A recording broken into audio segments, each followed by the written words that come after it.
বাগান প্রায় 10 বিঘা।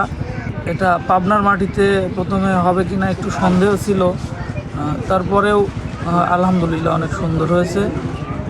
সব মিলে আমার 900 থেকে 1000 চারা রোপণ করা আছে। এর ভিতরে মালটা আছে 250, আর বাকিগুলো দার্জিলিং কমলা।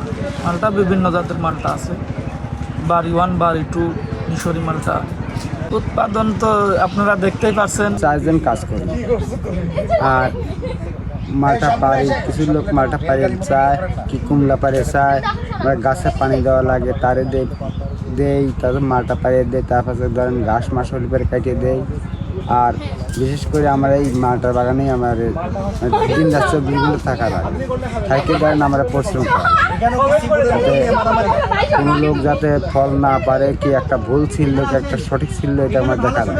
আলহামদুলিল্লাহ, আমরা সবচেয়ে পাবনাবাসী যে আসলে আমরা গর্বিত যে আসলে আমরা এত সুন্দর একটি মালটা বাগান পেয়েছি। আমরা টিভিতে দেখছি, বাইরে দেখছি, অস্ট্রেলিয়াতে, সব জায়গায়, বিভিন্ন জায়গাতে যে আমরা এই মালটা বা কুমলা টানা তৃতীয়বার অর্জন করেছে দেশের সেরা সুপার ব্র্যান্ড স্বীকৃতি বসুন্ধরা টিস্যু।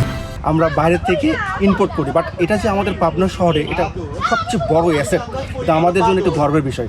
আমি আমার ওয়াইফকে নিয়ে আসছি, অনেক দিন ধরে আসতে চেয়েছিলাম, বাট এবং এইটা দেখে খুব উৎফুল্ল, এবং সামনে পুরো ফ্যামিলি নিয়েই ইনশাআল্লাহ মালটার বাগানে আসবো, কারণ বিদেশি ফেলটা আমি পাবনাতে বসে পাচ্ছি। আপনারা জানেন যে পাবনা জেলায় দেশীয় ফল যেমন ভালো চাষ হয়ে থাকে, পাশাপাশি বিদেশি ফলও যে ভালোভাবে আবাদ করা সম্ভব এবং অনেক লাভ হওয়া সম্ভব, আমার কৃষক রতন সাহেব এটা করে দেখিয়েছেন।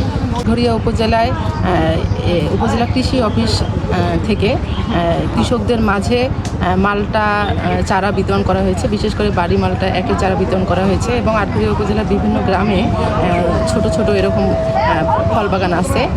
তারই ধারাবাহিকতায় এখানে কৃষক রতনকে ওনাকে উপজেলা কৃষি অফিস থেকে বাড়ি মালটা একে চারা দেওয়া হয়েছে, এবং বাড়ি মালটা এক আমরা উপজেলা কৃষি অফিস থেকে যেহেতু চারা সরবরাহ করেছি, পাশাপাশি কিভাবে সেচ ব্যবস্থাপনা করা যায়, সার ব্যবস্থাপনা করা যায়, এবং এই যে মাকড়নাশক এবং অন্যান্য রোগবালাই সম্পর্কে আমরা পরামর্শ দিয়েছি।